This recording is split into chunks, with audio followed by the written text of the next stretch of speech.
Good afternoon. I have a few minutes, and I'm talking about something that actually I'm really having a conversation with myself. So today I'm talking to myself about making sure that the gifts and the talents that I've been given, and these are like God-given gifts and talents, things that you are just naturally, for some reason, you're good at, and things that other people point out that you're good at. And when you're kind of like, really? That's me? Yeah, listen to people when they're giving you a compliment and learn, so I'm learning to say thank you. But in the moment of saying thank you, when you're given a compliment, think about what that person just told you.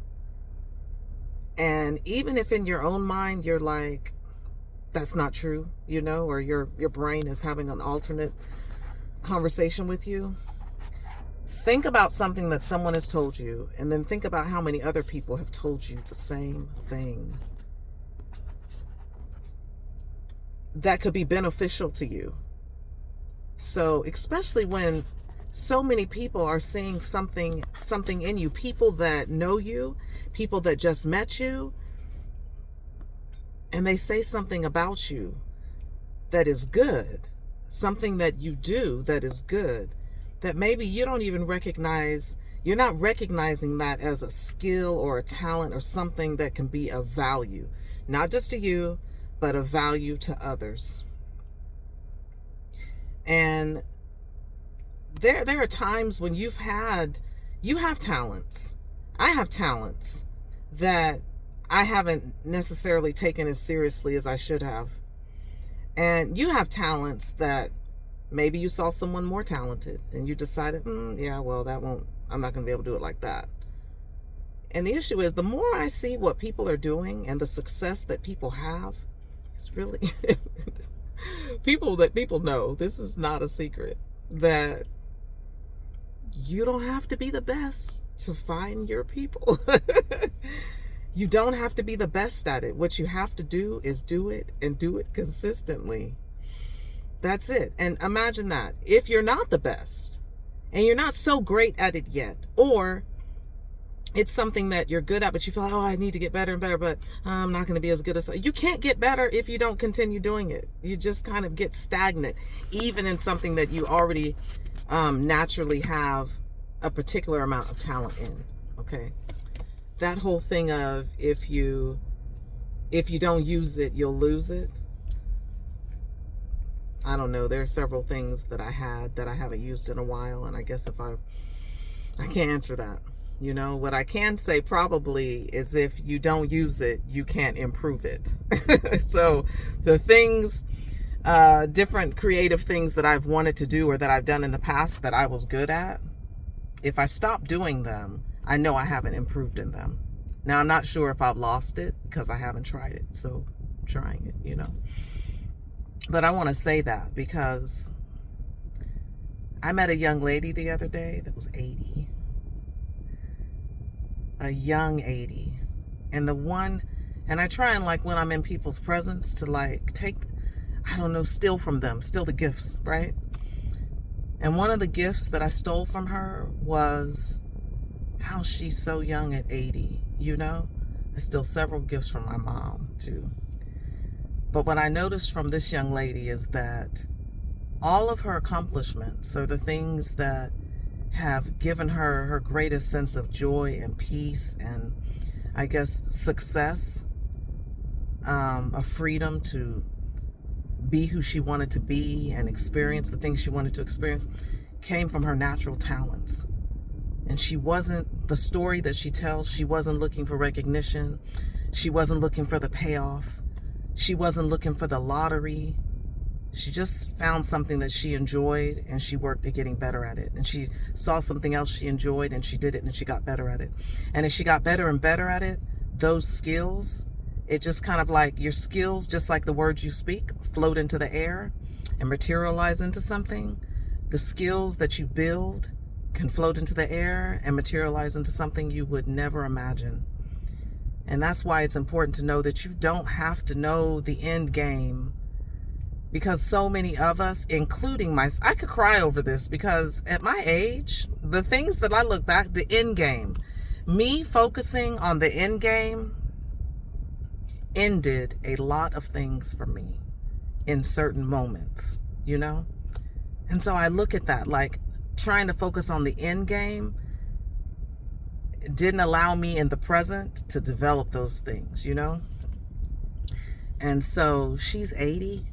She potentially have 100. She could, you know? My kindergarten teacher, Miss Calhoun, I didn't get to see her. But in August, she made 100. She turned 101. And she just passed away last month. And what I can say to that is I'm 50. I could darn near have another 50 plus years. You know, this young lady is 80. My mother too could have another 20 years. So we're not running out of time. We're not running out of time. We are wasting time. We're wasting time. And I'm just here to tell myself, Chelle, don't waste time. If there's something that you're good at and you know it, keep doing it and develop it. If it's something that you're not so good at, that you want to be good at, take a class, read a book, watch YouTube, find a mentor, find a friend, show up in the spaces where those people are excelling and soak it in, soak it up.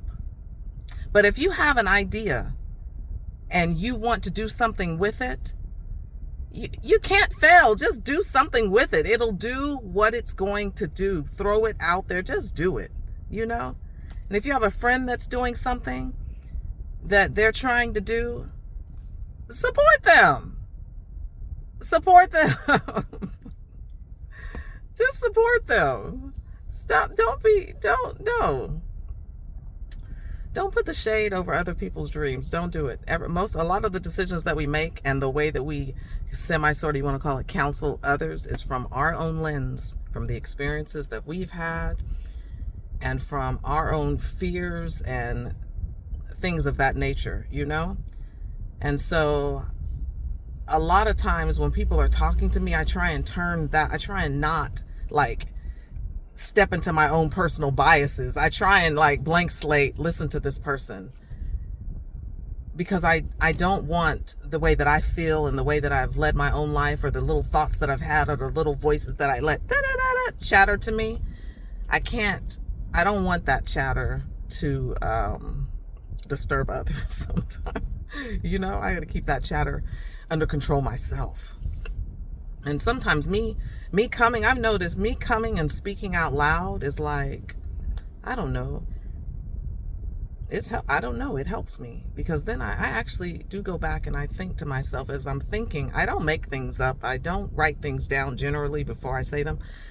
Unless I have a topic I'm trying to cover and I feel like I need to be very succinct about it, and I need to be very clear, and these are opinions that I have. So when I come like this and it's just impromptu, these are my opinions, and I'm only trying to either have a conversation with myself that I'm sharing that I think might be beneficial, but I want it to be very clear that I'm not coming with answers. I'm not coming with answers. But one thing that I do know is that starting the conversation can be a big deal. Even if it just starts the conversation within your own mind and you start thinking, oh, I should have stopped doing it. It's okay if you stopped. It's okay if you stop doing it. It's even okay if you don't go back to doing it if you don't want to. But if there's an inkling, if there's an ounce of percentage in your mind saying, oh, I should try it, just do it. Just try it. That's how you find joy. That's how you find joy. You know, you go to the movies sometimes because you enjoy it. You go sit up, watch the popcorn. Sometimes you buy the VIP seats. You have a meal there, right? That's not something you do all the time, but hey, it's not a bad idea to try it. You know, just like it might not be a bad idea to try flying first class. Anyways, the first class thing, I don't know where I got that from, but I'm just saying that, whatever goal, whatever plan. But I'm talking about talents that you have innately within you that you're just not doing. Even those things that you were like, younger people going to college. If you're in a particular major and you're struggling, the struggle in life is real. The struggle is real. So don't decide that the major is not for you because you're struggling. Don't decide that. Just decide that, okay, where am I struggling and how can I get assistance with this? And ask before you stop. Ask somebody for some help or some advice or some guidance. Ask somebody. Ask somebody. Don't stop doing a good thing or don't stop the struggle without somehow having this conversation, talk it through. Don't be so quick to give up on yourself. Don't be so quick to give up on the things that you enjoy doing, because those things can, in fact, pay and fund the rest of your life. You can make money doing what you love. You can.